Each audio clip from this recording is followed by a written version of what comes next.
All right, welcome back to Kosi's Arsenal podcast. My name is Kosi, and I'm still going through the review. Arsenal 3, Leicester City 1. Actually, Leicester City 1, Arsenal 3 at the King Power Stadium. What a result. I think in a space of 4 days, we have had two big results. It doesn't really mean much, when it comes to the table and the position.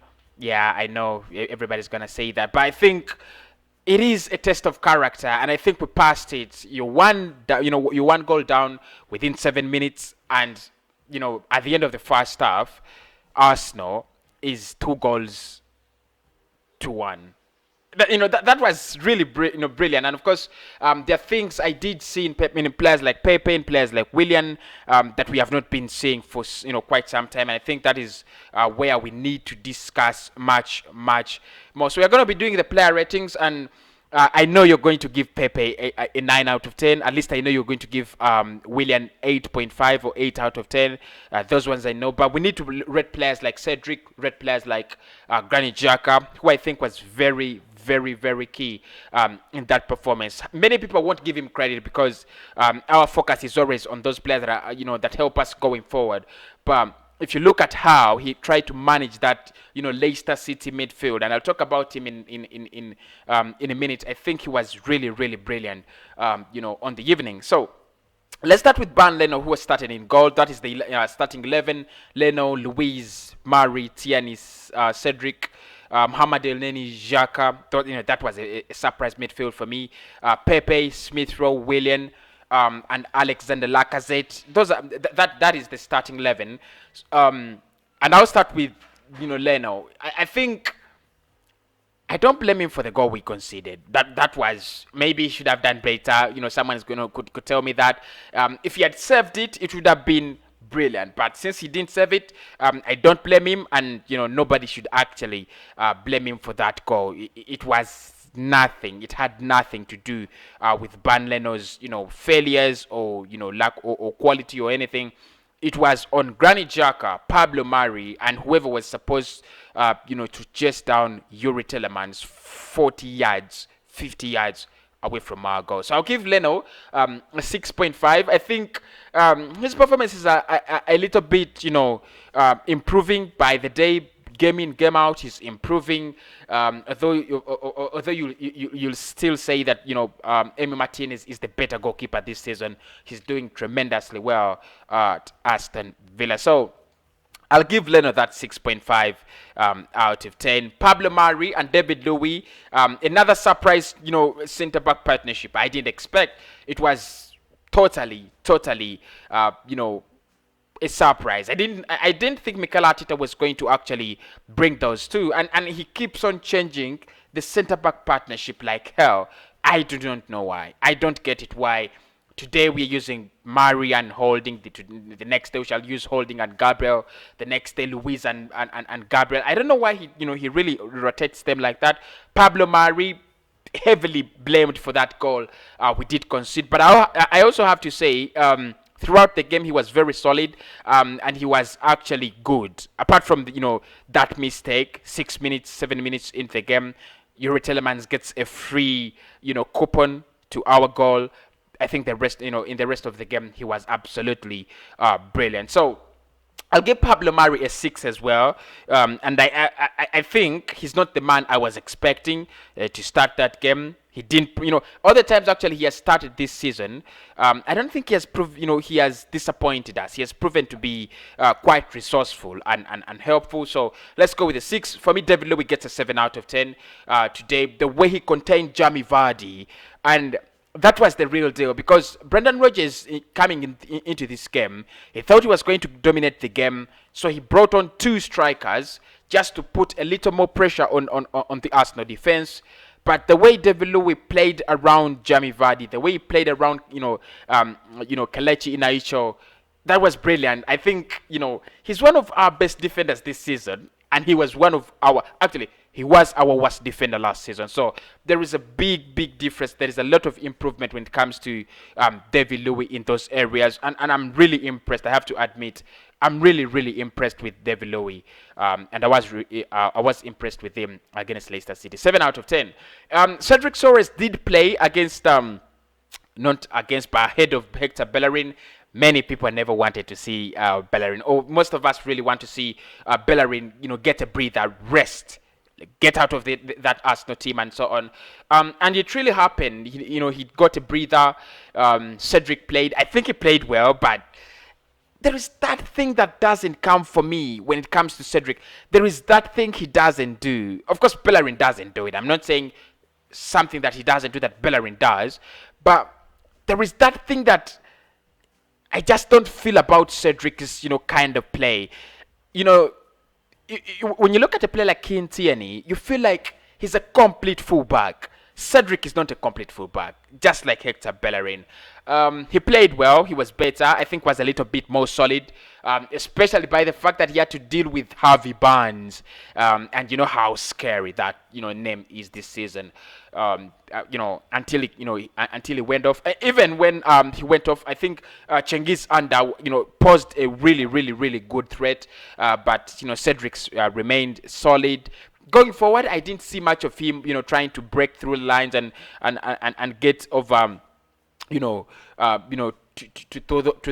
the extreme end of the field, try to cross in those balls and bring in, maybe the minuses and so on. I didn't see him do that, but I think he was decent. He never had a bad game. I'll give him a 5 of 10. Kieran Tierney, the only player who was playing for us in the, the only defender who I actually noticed in the first half was Kieran Tierney, because much of our work was to go forward, not to defend. And that's where Tierney is so brilliant this season, trying to help the team go forward, trying to help the team, actually contribute to goal scoring actions and activities. And I think he's doing it so well. I give him a 7 out of 10. I think his performance was pretty decent as well today. The midfield did a very good, a very great job, and I loved it. Trust me, Granit Xhaka. The first thing we have to think about is, who are they playing against? They were playing against Tielemans, very talented, Ndidi, energetic, very good.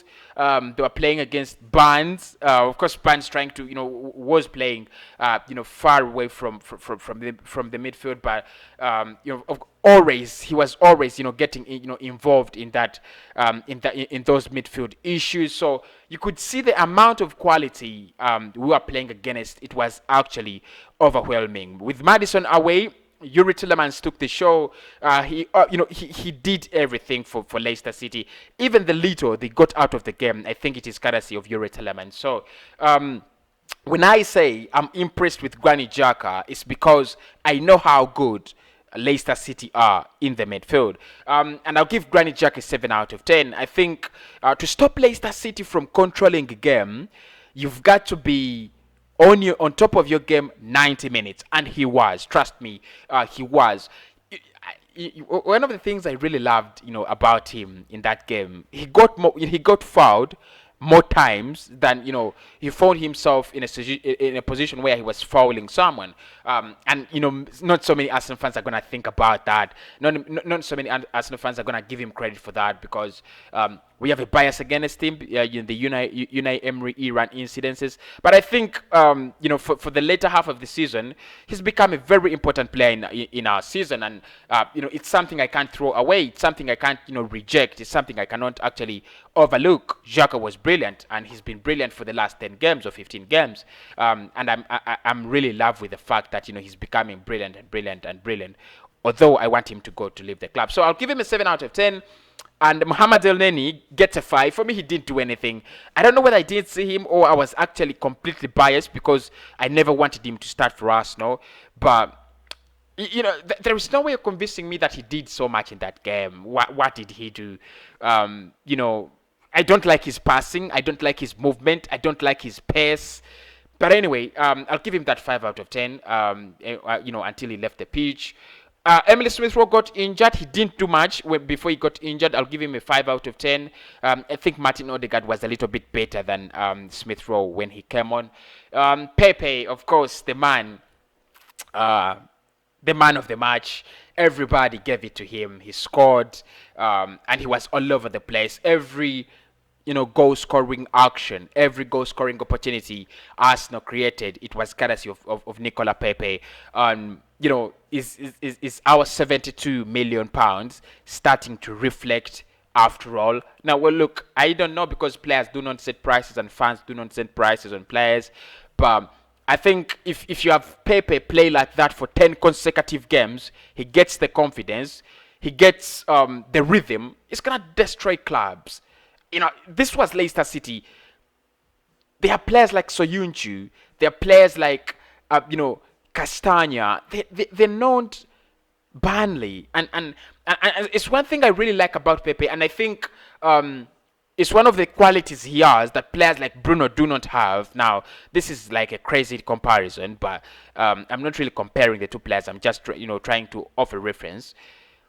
Players like Bruno won't do anything against top 6 sides. They won. Pepe is not afraid of big games. He actually performs in big games. If you guys have noticed, he tries to get that show, for his team. He tries to, it's like there's no difference between him. For him, there's no difference between a big game and a small game. And for me, that's what makes Pepe very, very brilliant. Today it was Leicester City, and I think he was brilliant. I think he was good. If he gets more playing time from Mikel Arteta, the problem with Mikel Arteta after Pepe's good performance, you're gonna find yourself on the bench, and you're like, "But I played well in the last game, manager. What are you talking about?" I was like, "Yeah, you deserve to be in the bench." So, but I think Pepe gets that 8 out of 10. Okay, 8.5 out of the 10. Out of 10. Alexander Lacazette, I think he led the line so well. I'll give him that 7 out of 10. Brilliant penalty, wasn't it? Very, very brilliant penalty. But why I like Laka at times, although I think he's a failed striker, and there's so many people we do not agree with when I say he's a failed striker. But one of the things I really like about Laka is his ability to drop back and his ability to hold play when you need it, when a team badly needs it. And I think he really does it so well. He's always on spot. He's always there, when you need him. And I think if it was a strategy for Mikel Arteta to start him against Leicester City, I think it was a good one. Very, very good one. It's something that I really thought it wouldn't work. Why don't you play Aubameyang? He's been on a terrific run. But then I thought about it, and I'm like, if you're playing Leicester City and you're gonna play counter-attacking football, probably you might need a player like Alexander Lacazette.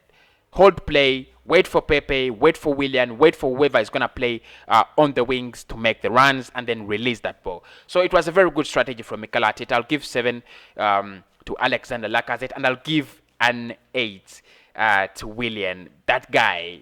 2 assists in the game, but both of them very, very, very cracking. Very cracking. The free kick, I think that was... I don't know whether it was carved out of, intensive practice in training, because it didn't look like voluntary. It didn't look like it fell out of the sky. It was... for me, it looked like something they had practiced in training. But it also could have been an idea between the two players, because we had actually got 2 free kicks in the same area, and Pepe was actually trying to take them, but not beyond the first man. And I was like, this is crazy. And then Willian comes up with a new idea, which I think could have been developed in training, or could have been developed, just at that moment. Either way, it doesn't matter. I think it was a brilliant free kick. David Louis gets a free header. Rarely would you see, such a free header in that position, and he puts the ball very, very well in the back of the net. So I think that was brilliant as well. I'll talk about Martin Odegaard, and I'll give him 7 out of 10. Martin Odegaard, the way he set up Willian for the 3rd goal, and the way he helps us control games, the way he helps us realize that you got to play football going forward. It's one of the reasons as to why I like him. There's so many players I really do like at Arsenal, but the reason as to why I like Smith Rowe and Martin Odegaard and Partey, they make you realize that we are playing forward football. We need to play forward football. Partey rarely passes that ball backwards. Odegaard rarely passes that ball backwards. Smith Rowe rarely passes that ball backwards because they know the opponent's goal is in the opposite direction of our goalposts, and you need players like that. So I think Odegaard was really, really, really, really, really on point and fantastic. Partey for me gets a standard 5. Yeah, he came on. Yeah, I mean he made a couple of good passes, but not enough for me to really rate him so highly. So I'll give him that 5 out of 10. Mikel Arteta, 9 out of 10. It was he caught me off guard, and that's why I'm going to give him this 9 out of 10. He beats Leicester City. They have been in a terrific run. They've been so good. He beats them. What do you have to say? I think his tactics and techniques were very, very spot on. He was spot on. And everybody's gonna agree with me that Mikel Arteta was on top of his game today. He was, he did what he had to do. None of us expected him to start that lineup, and we were disappointed when we saw it. I saw people, shout, shout, shout. I think I'll start reacting to AFTV live streams very soon. When I clear myself of the copyright claim on my channel, and I think I also react to TROOPZ as well. But none of us expected Mikel Arteta to bring that lineup. Saka should have played, yeah, because he's our best player. At least Partey should have started because try to neutralize the quality of Leicester City in that midfield. But he played none of them. He absolutely played none of them. He plays Elneny and Xhaka. And for me, Xhaka delivered. I don't know whether Mohamed Elneny delivered for you, but I really didn't get enough glimpses of his performances. But I think Arteta was spot on. I come back with his press conference in the morning. I think not in the morning, but around I think 11 a.m. That's still in the morning, yeah. So we shall discuss more about his press conference and what he thought about the game and what actually he thinks about Rob Holding. Why didn't he play Rob Holding? Why didn't he play Saka and Gabriel? There's so many questions I really have about that game, and I hope these journalists are asking the right questions, because I think I've had Charles Watts asking about whether this is the most impressive 90 minutes we've played this season. And Mikel Arteta was saying that it's a great game, but he doesn't know. So probably we have so much to discuss when we react to his press conference.